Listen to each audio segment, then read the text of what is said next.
Hello friends, family and other creatures of the sea, and welcome back to a high-level game of StarCraft 2, featuring in the top left as our red Zerg player playing for Team Basilisk. It's Serral. And in the bottom right here on this map, in the blue colors, playing for the Shopify Rebellion, it is of course Byun. Serral versus Byun. Sounds like a very good match. Both of them world champions, of course. Byun after taking out Dark in 2016. Serral is world champion twice, 2018 and 2022, if I'm not mistaken. And I'm not mistaken. I think I'm pretty much correct there. Two fantastic players. Serral recently joining Basilisk Gaming and leaving Ants, his Finnish team that he was with for a very long time.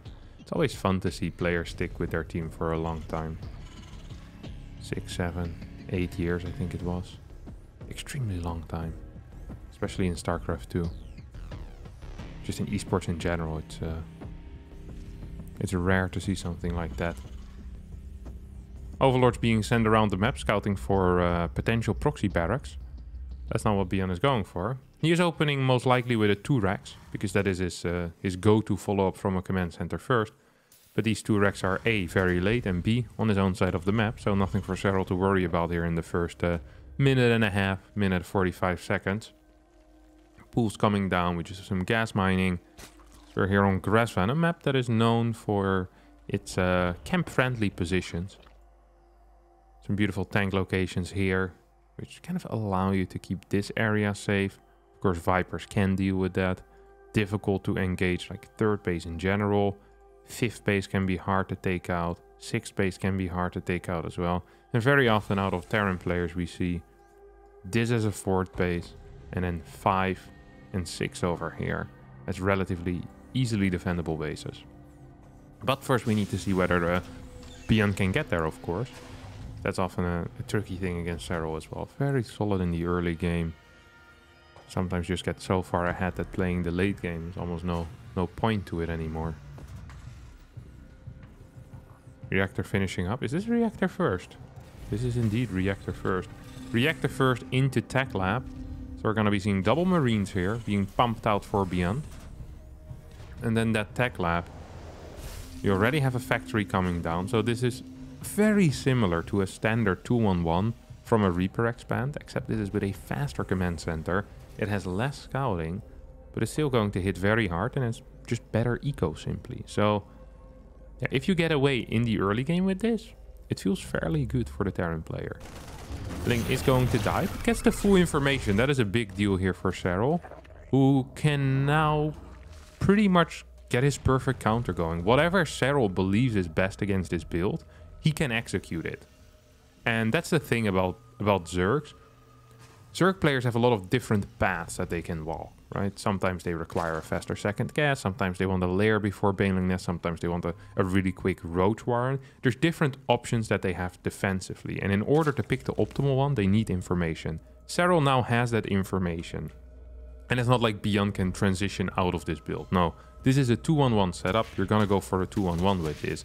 So whatever Serral believes is the correct response to this, he's going to be able to execute. And I'm 90% sure that he has a response against a build like this, because this is not some fringe build that one guy does on the ladder at 6.2k MMR. He's the only person that plays it, and the Serral's never faced before. No, this is a very common build order, especially from the Korean Terrans. Serral will be familiar with it, and as a result, should know the drone count at which he wants to stop droning, should know the amount of queens that he wants, should know the amount of gas he wants to mine, of course. Gas being a limiting resource when it comes to mineral income, but a great resource if you need any type of tech, because tech always costs gas. Always, always, always cost gas. Baneling Nest going down here, layer as a follow-up. As we have the first 2 medevacs already popping out as well. Combat shield not quite starting, as Byun first focusing here on some other things. Total Marine count will be 19, which is more than 16. That means that there's this is an unfortunate game of musical chairs here. Musical medevacs. There's going to be 3 Marines that will not be included in this game. But rather than just getting kicked out of the game, they die to banelings. It's a lot less fun than the stuff I used to do at kids' birthday parties. When I was a young man. Oh, young boy. 7, 8. God, I love musical chairs. The fights that ensued out of it. Fantastic.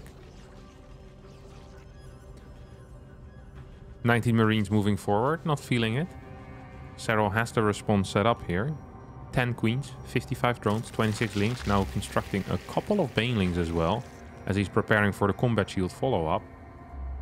Perhaps in combination even with a third medevac. No, there's no third medevac coming.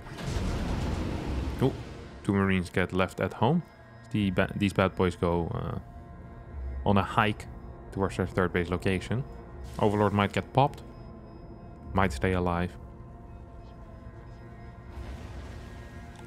And here goes Byun. Into the main base. Might be capable of actually getting a couple of workers here. That would be nice for a start. That is 2. That's going to be 3, 4. Maybe if he targets them down, he could get a lot of here. Instead goes for the queen. Loses 6, 7 Marines. Kills 3 drones and a queen.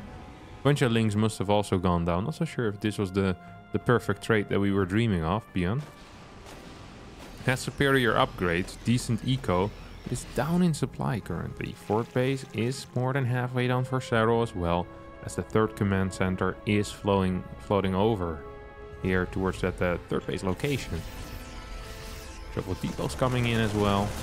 Byun making sure he's never going to get supply blocked again. Drop returns into the main base. Is going to snipe 3, 4 more workers here. Will cost him a bunch of Marines once more. Another redrop. Byun just can't get enough. 6 workers go down. 56 against 56. It almost feels like Serral is pretty much forced into a bit of a counterattack here, as most of his value currently is actually in his army and not in his eco. This is the opposite of what a Zerg player wants. Zerg players want to have a very high eco so that they can throw their army away. They're gonna, majority of the time, have inefficient fights. And a way to make up for that is by just mining a lot more money than their opponent, but that's not actually what's happening here. Byun is mining a crap ton of resources. Serral isn't mining all that much. Byun already is... Oh, he's going up to 8 racks. Is this a... Oh, this is an 8 racks. This is indeed an 8 racks. So, it is not uncommon for Terrans to go up to 8 barracks. But it is uncommon for Terran to go up to 8 barracks before the 4th command center. And that's what's happening here. This is a strategy we call the 8 racks. Now, because we're seeing mines being built, there still is going to be a 4 CC. But it's going to be fairly delayed. And this will allow Byun to put on a lot more pressure on his opponent earlier on.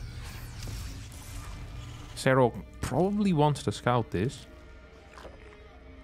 Barracks most of the time are positioned near the third base, so they have a shorter reinforcement path as well. This is not because Byun is lazy and thinks, oh, let me just plop them down over here. No, there's conscious thought behind this. He wants the quicker reinforcements. If you're playing an aggressive build, the 10 seconds that it might take from your main base to walk to your, you know, to this general area is actually kind of big. Serral looked like it was frozen in time, that speed link.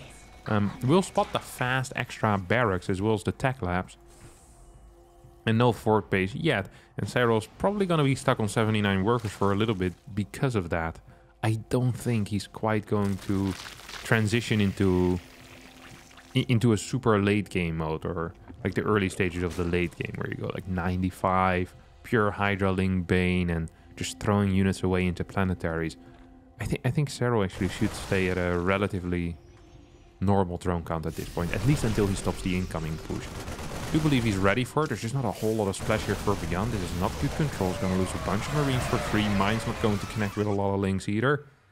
And I think that's going to give Serral some peace of mind here. It's like, well, if that's all you have for now, I'm not actually worried. Mine count is not growing that quick either. We're up to 8. It's a good number, but it's not game ending. Some of these mines are going to dig their tiny little claws into the ground and get ready for shooting. Oh, micro there. Serral. Another cleanup. And most importantly, another mine cleanup as well. So the trades might not even necessarily be bad here for Byun, but if you're not saving your mines for the future, your push is never truly going to take off. One of the things that Oh, hold that thought as we have another fight here. A couple of mines burrowing very far forward. Good scan, making sure there's no burrowed banelings up there. Byun pushes up that ramp. What I was going to say is that even if Zerg gets not even necessarily great trades, as long as they're taking out the mines, I think they will be fine. You don't want the mine count to grow and the mines to get a second shot up. It is really important for Zerg players that you break a position with mines without losing your entire army, first of all, but also just making sure that these mines don't get a second shot. It's absolutely vital. Absolutely vital. So we see a lot of Marauders in the front here for the tanking. Look at that control. Marines just being control clicked back here. Dishing out a lot of damage. 199 supply against 194. A lot is in production though here for Serral. So that does mean that his army isn't that large. Big drop heading towards the main as we have a run by towards the fort base. This is an orbital command, not a planetary fortress. Which means it can be lifted, but it has less of a run-by assistance function here. Banelings are going to connect with these SCVs. 13 SCVs do go down as 174 supply against 160 is what we are at right now.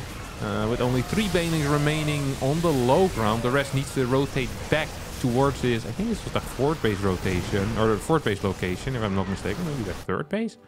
No, that was the fort base location. As once again, Byun almost loses a medevac there, which was full. The mine splash could have really pulled a quick one on him there. Marines, Marauders are low. I think these fights are not going to be so great. Byun realized that it's going to get for the pickup as the mines advance further on into this fort base. Mines, just going all over the place, but not that much on the links and the Bane. I mean, we've seen some decent hits, but weren't brilliant hits, like 4 kills, 3 kills here, 1 kill. It's all 1 with 11, but that's the greatest hit. And that's not even that great of a hit. It really isn't. 9, 0. That's a kill. 16, that's nice. That's real nice. 16 is a good number. Byun though, still behind as he lost a bunch of workers. He's been slow at replacing them. Clearing creep at a rapid pace, must be said. With that fourth orbital command, of course, mules are pretty decent. Links get sent in. Adrenal isn't done yet. I probably would have preferred these morphing into Banes first, but can't blame the guy. You see an orbital command, you want to send in some links. That's the Zerg way. Ooh, another big shot. That mine actually provided a lot of value already. I think it had 2 big shots in this game. More than most of his mates. 5th base on the way. As Byun's going to continue pushing. As we have no Ghost Academy yet. No second factory, which is, by the way, quite rare, may I add. +3 on the attack. And no armor upgrade coming in. Wow. Yes, single factory. This is something that I've seen Gumiho do a lot as well lately. Gumiho often preferring tanks over anything else. But apparently Byun saying, no, you can also do this with mine. Single factory, high marauder count. Look at this. How many marauders is that? Well, it was more before this fight pretty much was over. Still deep on creep though. Not a huge fan of this move forward here out of Byun. Might get caught, needs another scan because there's a lot of creep around him. This is really the only area that still has a lot of creep, but it's a very important area. Because this is probably the area where Byun wants to attack. He's gonna stim forward, gonna get a scan in, misses 2 tumors on the far right side. And queens are nearby. Oh, this is going to be a surround. Yeah, Byun realizes that. We'll get the pickup. Loses a full medevac though, as another army moves towards the left. We have a couple of mines still around. This is a very important scan. It catches every single active creep tumor here on the bottom side. Well, at the same time also cleaning up a lot of the older ones. Like, this is exactly what you want with a scan. Just hitting everything. Absolutely hitting everything. This is an issue. These 4 tumors over here that Byun did not quite notice. This is also an issue. This is a Ling run by, which Byun, well, he is noticing, but isn't responding to it perfectly. He ends up losing 9 SCVs here. Planetary on the way. The first ghosts are now popping out as well. What are Serral's plans here? He's getting Burrow. He's getting a Lurker then as well. So ooh, that's Vipers. That's Vipers that get picked off. Byun still looking for a snipe on it. Is stimming in forward. Might just get... Nah, will not get the kill. Just not enough time there. Another big scan coming in. Sees the arm. He's like, hey, can I fight this? Can I fight this? 11 mines out. Couple of ghosts soon coming in as well. No sensor tower. Okay, there we go. I was thinking a sensor tower here would be extremely useful. I saw 2 mines in a little bit of trouble. This bad boy tries to burrow, but will not quite get the burrow off. 20 marauders, 41 marines. 90 drones for Serral. That means that this fight could actually be quite difficult. Mines weren't burrowed in position though. So we're not going to see any major shots here. That's actually going to have an impact here on this fight. EMP does not connect with the Viper in time, so Parasitic Bomb will go off. This was a very poor engagement for Byun, despite him being up in army supply significantly pre-fight. It was 200 against, I think, pretty much 200. And with 90 workers for Serral and only 66 for Byun, that means there was a pretty okay supply difference, but that supply difference has now pretty much vanished when it comes to the army supply. 2 lurkers make their way around the map, going to get caught here by marauders. Fairly unlucky for these lurkers. Wouldn't want to be him, that's for sure. As Serral is morphing a couple of overseers, making sure it's not going to get caught off guard. EMPs do connect with the Vipers, and so do these snipes. That was big because it allows these medevacs to pick up and piss off as they're going back home towards their fort base location. Serral not done yet though. He's on the warpath. There's a planetary here that could be busted. No tanks in position. 3 more command centers on the way, as well as 4 more ghosts. Wants to bring the total up to 14.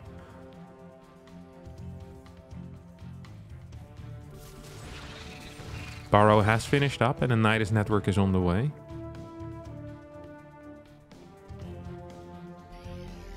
Oh. Where are you going, Mr. Ling?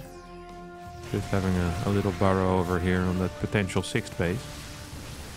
Mine gets a mash hit for 5 kills. Lings move over towards the 4th base. That opens up a window of opportunity here for Serral, which he immediately jumps through. Takes out a planetary. And burrows the Lynx as well at the same time. Very solid moves here. Bailing's getting connections at the same time. It feels like life is falling apart at a rapid pace here for our Korean Terran player. Who was holding his own for a very long time in this game, but right now is just getting blasted. Completely destroyed here in the past minute and a half. Ling on burrow. Look at these Lings go though. Their carapace upgrades, their adrenal glands, despite a lot of SCVs being pulled here. Lings are just barely not dying. 8 SCVs did go down. Oh, there we go. What's that? That's 10 SCVs that die. And this is a fight that feels a little bit more all-in than Byun wants it to be, in my opinion. It's lacking the mine backup over here, lacking a significant marine force as well. Vipers hit parasitic bombs, Bailing's moving forward, we get a pickup. And we get a save, but army supply 108 against 78. With a worker count fairly in favor of Serral, a bank in favor of Serral. We have these lurking infestors already underground as well. Here come the snipes on the Hydras. 4 Hydras die at the same time. Synchronized dying here. The snipes do end up coming through.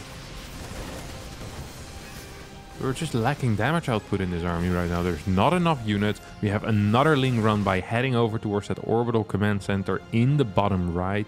And at 3 o'clock. Oh my god, that's a huge fungal here. And that is going to be game. GG gets called. Serral wins the game after 18 minutes and 55 seconds of fighting. As it was a very action-packed game. Unit lost. Let's have a quick look at that as well. 38k against 34. So it was in favor of Byun, but not by enough. I think a couple of fights is not quite great enough. Playing without that second factory, I am not quite sure what I think about that yet. I know there's a reason for it, but it feels like getting a second factory just provides so much value, either in getting tanks defensively for certain bases. I think, for example, this as a 5th, or as a 4th it was. Or just an increased mine count is also just extremely useful. Drilling claws upgrade never got researched either. So some questions remain for me, but sadly I can't ask him. That's going to be it for me today. Thanks all so much for watching. Hope you did enjoy it. If you did, don't forget the like button, subscribe to the channel, and I'll see all of you next time for a new video. Bye bye.